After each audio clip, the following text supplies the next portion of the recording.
suppose when you look at the footage, you get to a point where there are good times. So yeah.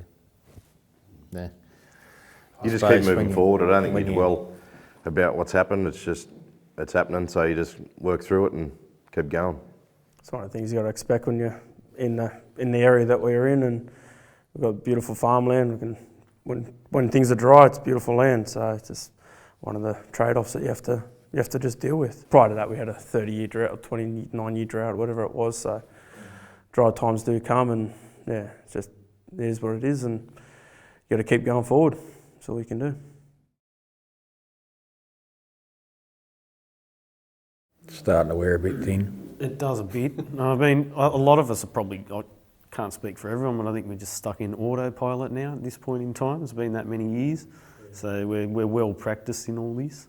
And yeah, you do focus on the better times as well, because they will come.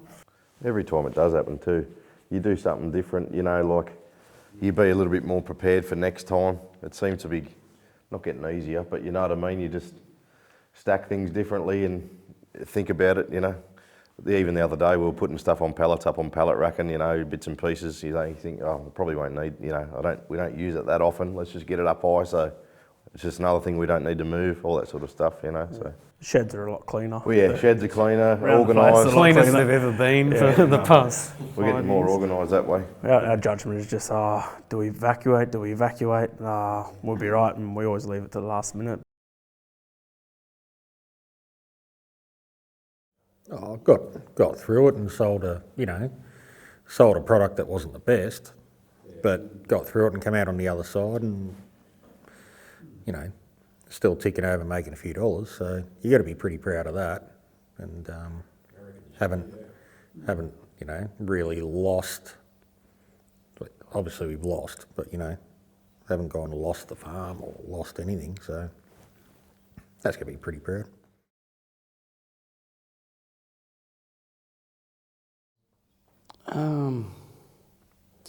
Probably like I mentioned before, it's like some paddocks they still haven't harvested that we want to see get going again, and we just need a good 12 months with no floods, which we haven't got.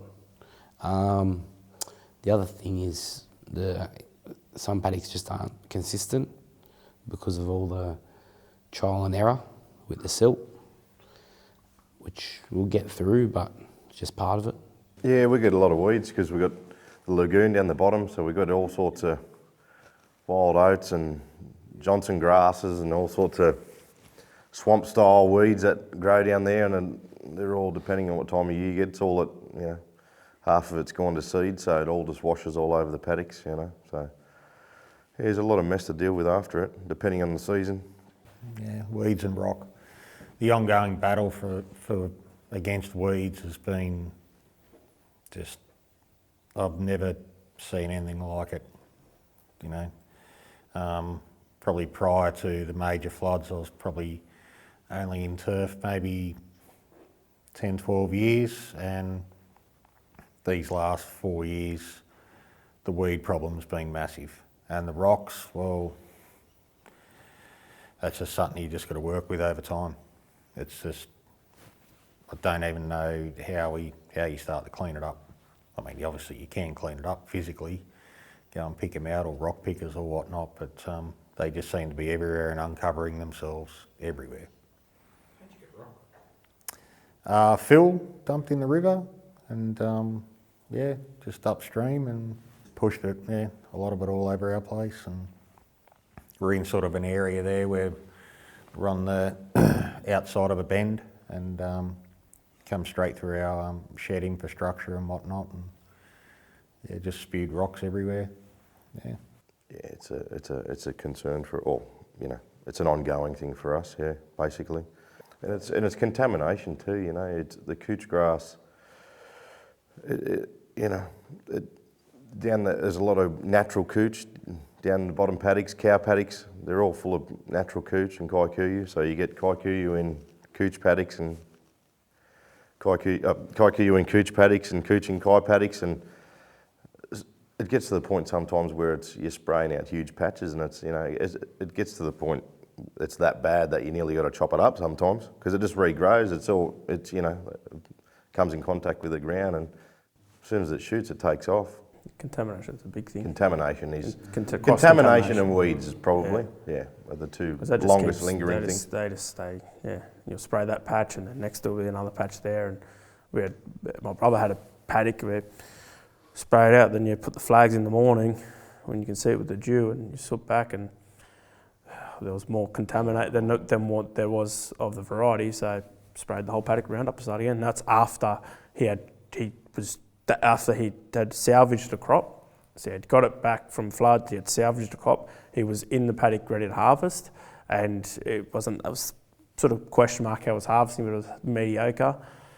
Put the flags one morning, and yeah, after waiting 12 months of getting it back, he sprayed the whole lot with Roundup and started again because there's just too much contamination. So yeah, that's a pain. Jason and Richie, they've chopped up probably 2 or 3 paddocks from contamination. Yeah, well, Pat was harvesting, and then we put the flags out one morning. Next, he's got ready and sprayed the whole lot of Roundup, started again. I suppose the only other big thing is the constant threat of the floods coming again.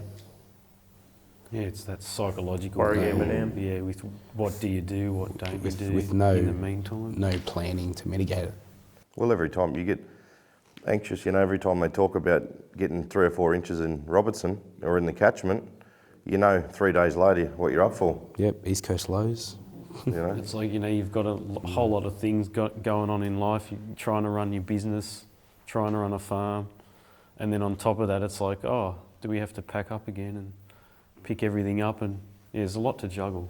Hell of a lot Seems to be juggle. all right early in the week, but it seems to rain on a Friday night. Yeah, it always seems to be jinxed on a weekend or a long weekend. And Sunday, yeah, that's the cursed day, really, we found.